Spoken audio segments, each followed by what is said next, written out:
Good day, everyone. Welcome to Virtual Concert Hall's Classical Music Channel. I'm Anna Uspinskaya. I'm coming to you from Washington, D.C. suburb with this live program. We're connecting musicians and audiences around the world in real-time programs and music news from the entire globe.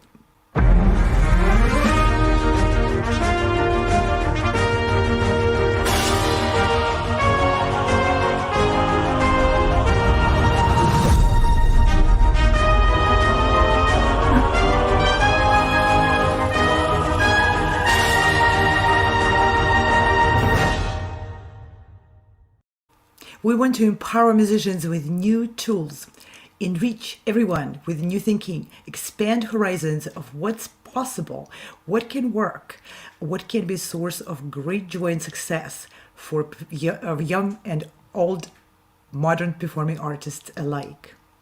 Sound Espressivo online competition is where musicians are truly supported to present their unique talent and their individuality.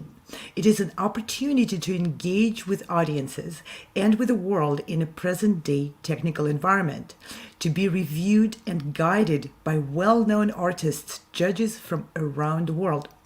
Sound Espressivo is bringing the future of the music industry to the artists, educators, and audiences of today. Founded and managed by professional musicians, Sound Espressivo competition aims to empower artists of every instrument and all walks of life. Sound Espressivo gives an opportunity for the contestants to present themselves in a supportive panel of established veterans in the field. That's our judges. Immediate feedback from judges. No more silence about what and how you did well or not so well.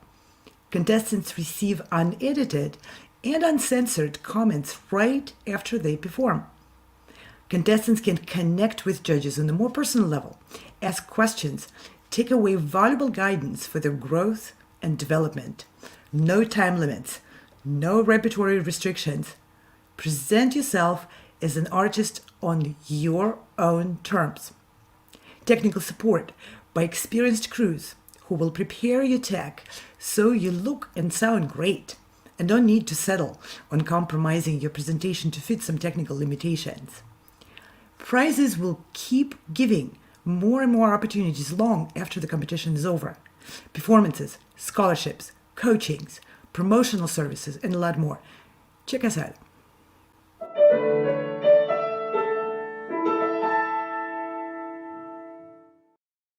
We're continuing to present judges of Sound Espressivo 2020. Judging is at the center of the experience for contestants.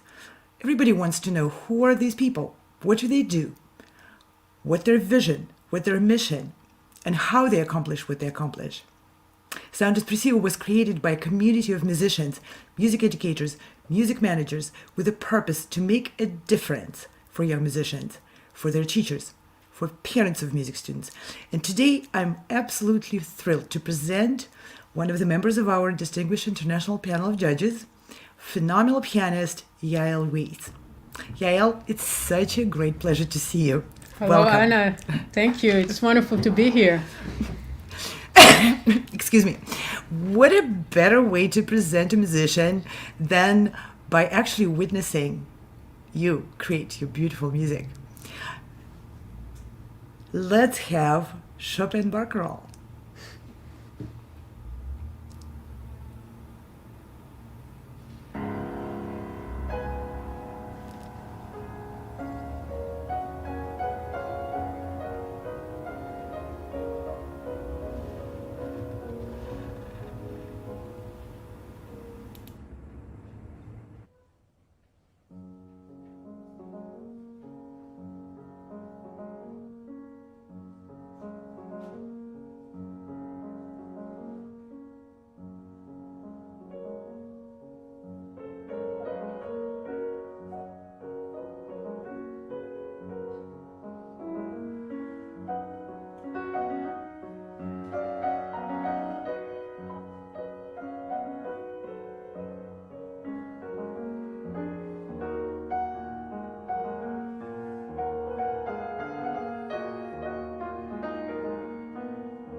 Thank you so much, Anna, for playing this. It's amazing. I think for a musician to listen to their own playing, especially something that's created in a live performance like this at the moment, because you always want to do something different every time, especially with a piece like this that has this kind of improvisatory quality as well. And you bring out the improvisatory quality. That's Thank you. for sure. It sounds so fresh. It sounds like it hasn't been recorded. I feel like you were performing it right there and then, right now. Thank you. And it reminds me the very first time that we met, because thanks to virtual concert halls, when my wonderful teacher, Leon Fleischer, passed away, this was, I believe, in the summer of 2020, and we didn't really have wonderful ways to pay tribute to him because everything was closed, and you were so wonderful because with a group of us, former Fleischer students, you were able to give us this platform of virtual concert halls to share our thoughts and music in his honor. And I think I believe I played Chopin, a different Chopin. Yes, you did. I remember that. On that occasion as well. So this is a fitting way to, I guess, to a start. Flashback, isn't it? Yeah, it is definitely a flashback. That was just such a blessing with that program. This is Tribute amazing. to Leon Fleischer. It was just an incredible experience to have everyone come in and play live on the platform, which actually sounded decent. Sounded wonderful, actually, and it was a wonderful way of bringing everybody together, and sharing it with anybody who could listen from any part of the world. So that's right, and the replays are available, so people can find it, can watch it indefinitely. That's right. For as long as we are interested in music. Yes. Yeah, well, let's talk a little bit more about what's happened since then and what you do in your projects and share with our audience. Yeah, I think so. A few months after that, having had the experience of working with you and I've always had this dream for Beethoven's 250th birthday to put together a big marathon event, and I was immersed in this commissioning project called 32 Bright Clouds, where I was commissioning works from composers in 32 different countries around the world, the pieces all related to Beethoven, and using a message of peace through the composition. There's a lot of details we can't go into right now about that, but there are 12 hours of this. There's a 12-hour marathon that you presented, again, through virtual concert halls, that is still on YouTube. And essentially from 9 a.m., I believe it was in the morning, until 9 p.m., we were able to have this amazing celebration of Beethoven and host composers from 5 continents, both in pre-recorded and a lot of live performances, really. There were a lot of live performances. Yeah. You were performing live, and you're a marathon runner. And that explains it, that you were able to do 12-hour marathon of being on screen live and performing and talking and introducing this amazing project and those people. Yeah. Yeah, it was challenging, but of course, I guess I do like marathons, and I feel that Beethoven deserves, a week of concentration. So that was one day that we did, but it was really completely impossible to have done something like this without having this fantastic platform to allow this and to share this, with people, again, around the world, and to have guests from around the world. That was, I felt, very, very special. Yeah, and I think this is one of the future ways we're going to continue to connect. I see that this is not going anywhere. Once everything opens, of course, we are going to flood the concert halls, and we're starting to do that, thank goodness. But you can only drive so far. Yeah, Let's just face it. I was thinking about it. It's interesting because we have learned a lot of new ways to communicate over some out of necessity, of course, over the last couple of years. And now we do have some in-person concerts. We have in-person teaching as well. And we all did some teaching online. And I think that's both... right. Yael, if you would allow me to interrupt you for a second. Sure, before please. we move away from the monumental Beethoven and your monumental project with Beethoven, let's play one more excerpt of your performance of Beethoven Sonata. Speaking of Beethoven, yes. Speaking of Beethoven.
someone in the Sound Espressivo competition chooses to play this monumental piece. And we'll make sure, Yael, you are one of the judges for that. I would love to hear it. Always love to hear and think about this piece, of course. But your performance of it is just absolutely masterful and full of fire and energy. Oh my gosh, I love it. Thank you. Yeah, well, we're moving on to online teaching and how you found the experience and what you found, we can take on with us into the future. Right. Well, I've been thinking about this now again as as things are starting to be offered more in person. I have my own studio here, and I start seeing students in person. This week I'm giving a masterclass at NYU in person. But I really hope that we remember and we maintain also our online studios and continue to offer something that's very special about online presentations and teaching, I think, is that actually a lot of students seem to be even more relaxed when they're in their own homes. They're playing their own pianos. They didn't have to get tired. That matters for pianists. It's Others very may important. not share Right. as much because they It's- can just take their instrument with them. But Right. you're right, for pianists that matters. Very much so. Especially when you practice and you kind of get to create your own colors that you like with your own instrument, and that you understand the action. The bench is set up exactly as you will want it. Everything is ready to go. You can give your best. And usually, there's some adjustment. There's probably 5-10 minutes even of adjustment when you come to a lesson somewhere else and you need to get to know the piano. And so in some ways, I think for certain students, they feel most comfortable at home. Also, sometimes I feel the students are more relaxed in general, and we can communicate in a way that's maybe even more intimate than in person in some ways. It's less intimidating maybe for them, as Right, opposed exactly. to Exactly, and we've seen over the last couple of years that this kind of teaching is very, very effective. Sometimes we can have multiple cameras. There's a camera on the hands. And it's not only performance teaching. I found that over the last 2 years, sometimes I would give career coachings, writing plans for how do you prepare for competition, for example. Helping somebody have a certain number of months preparation to prepare for competition. There are a lot of kinds of guidance and teaching that can happen online that actually you don't need to be present in person. Exactly. So I find it's economic. The economy of it is really very important because Right. your coaching on preparation for competitions is invaluable. But if someone has to fly across the world to hear you speak about it, Right. that can be a barrier.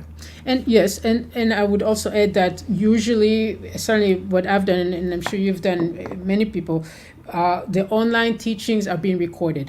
So then it's automatically accessible for the student only, For reference, but yep. for reference, repetition. So that basically they have their teacher with them for the entire week. And I would say also that the online format, when a student has their own private teacher, they still may like to have a kind of masterclass, right, from the outside.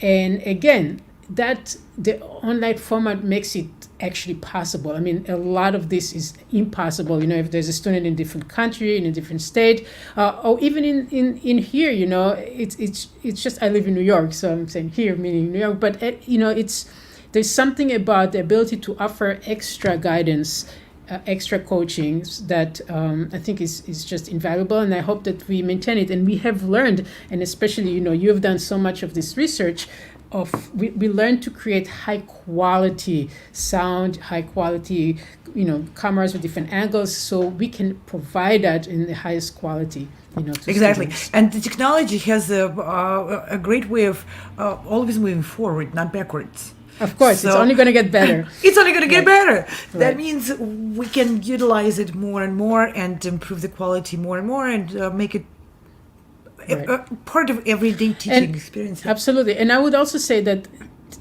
performing online, both for lessons or for concerts, or the competition, the sound specific competition, for example,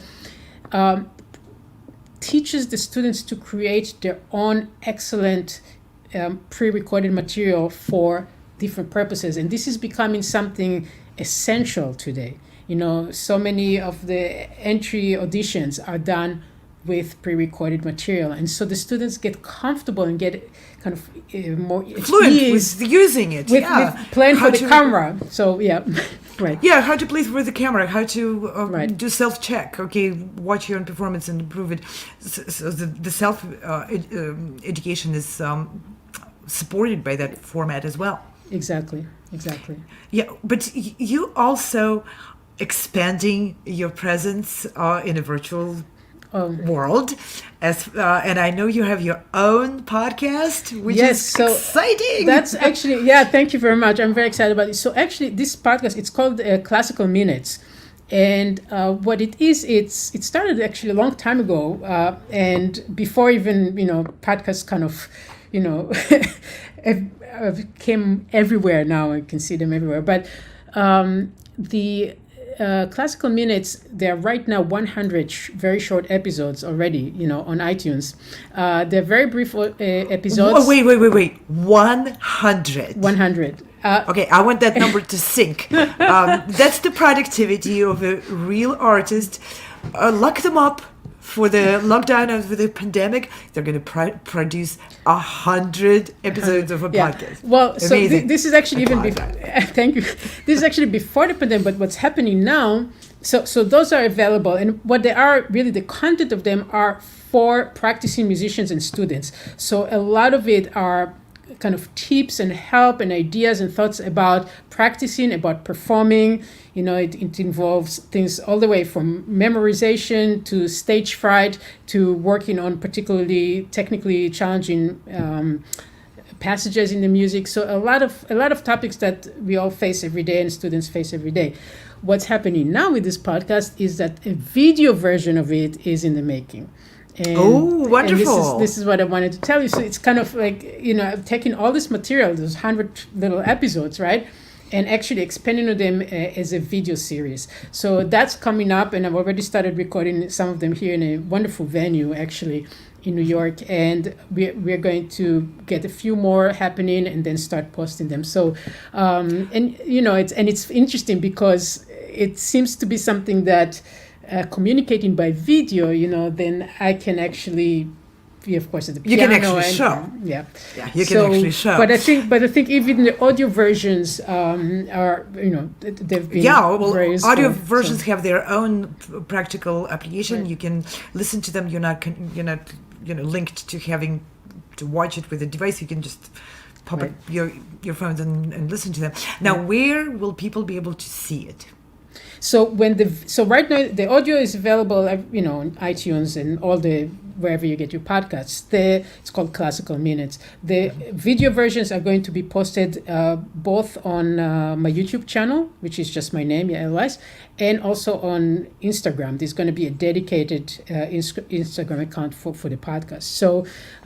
So I would say, you can start with the YouTube channel, and if you are Instagram so user, please copy this link, yaelweiss.com. I'm sure you can find all the information about Yael in there, but not only. You can find links to the future video versions of this Classical Minutes.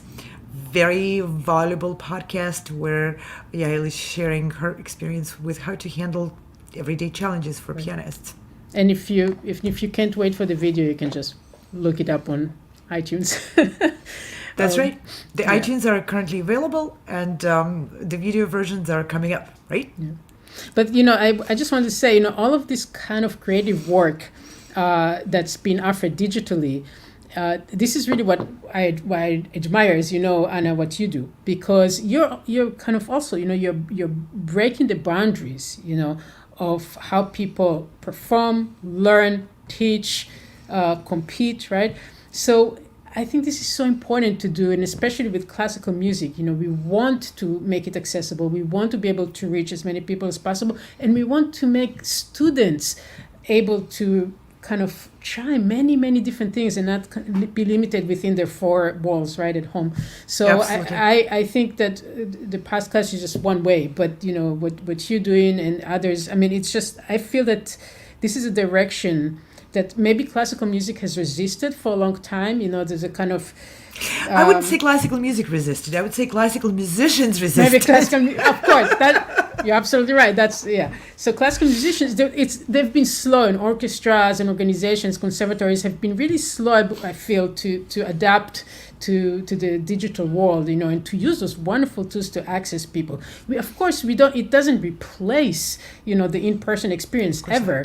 But it augments it, right? And it makes it something that when you then get to the in-person experience, you have so many more layers of understanding and involvement and engagement in the music.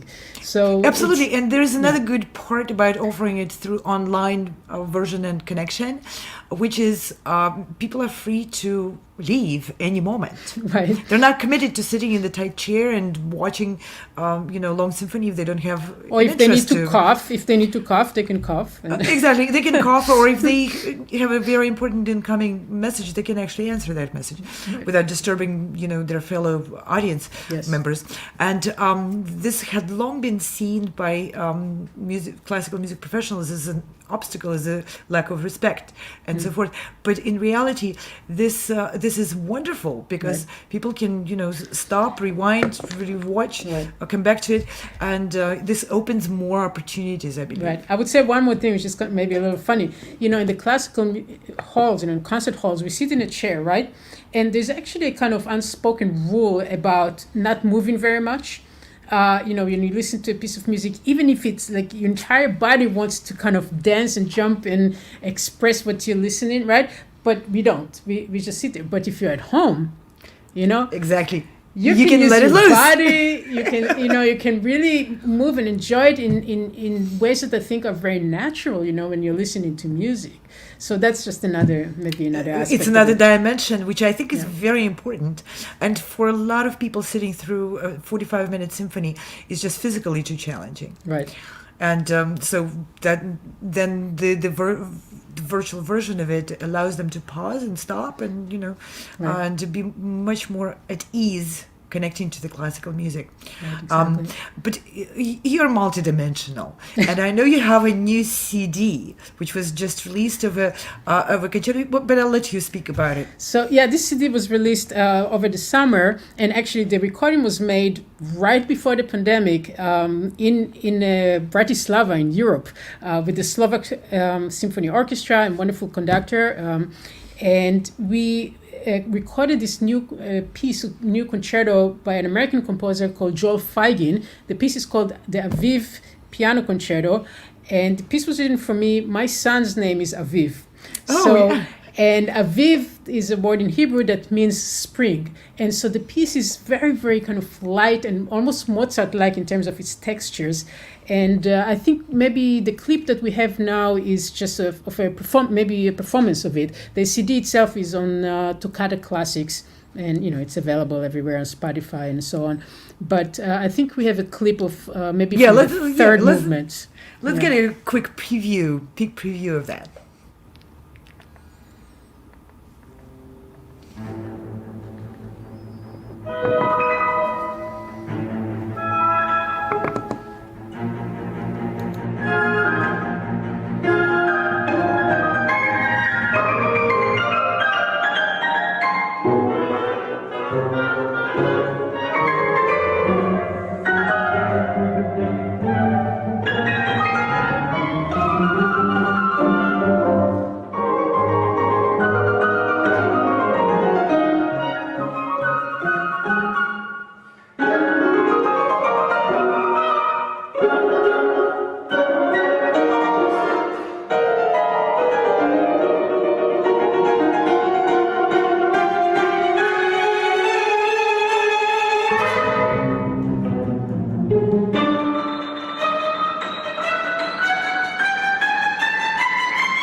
very joyful piece. Yes, it is very joyful. Yeah. When was it written?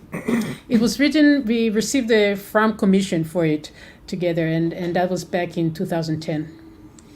Wonderful piece. I'll have to talk to you about the score for it because I constantly look for more pieces for my students. I want to see how playable it is for maybe very advanced high school students. And he has wonderful solo piano music as well that I think would probably is very good for younger students too. So yeah.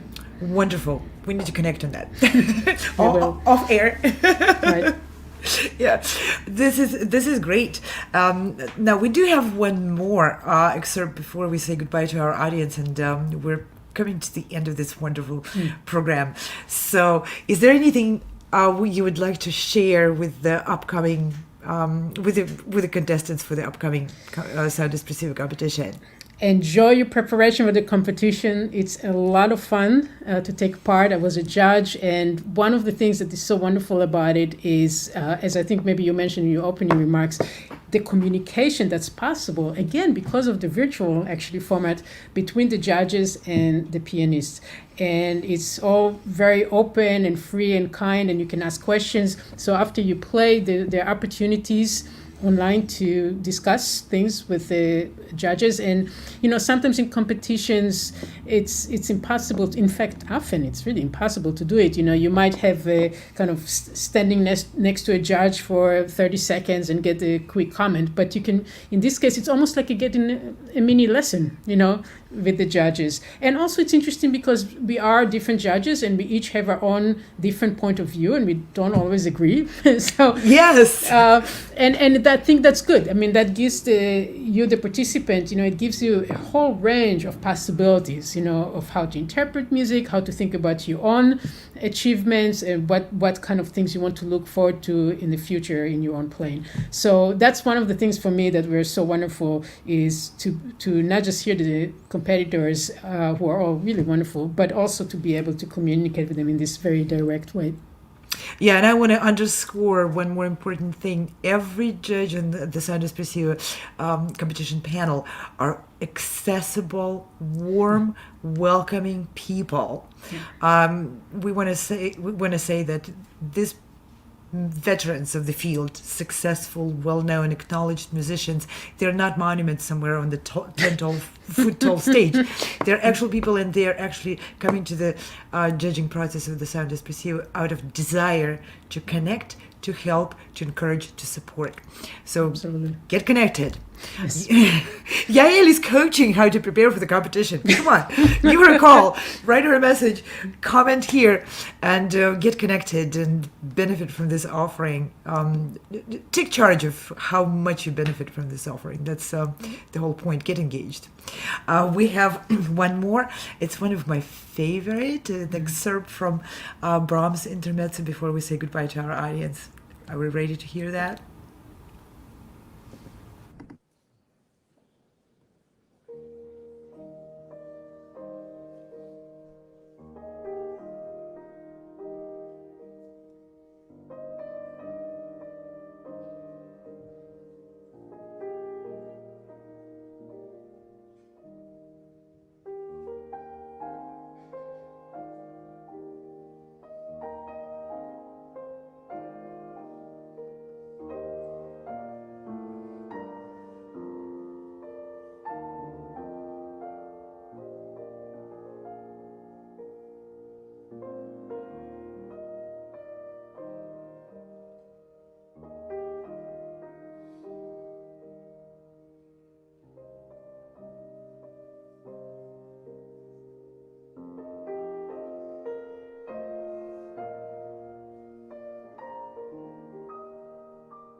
Oh, I hate to stop that.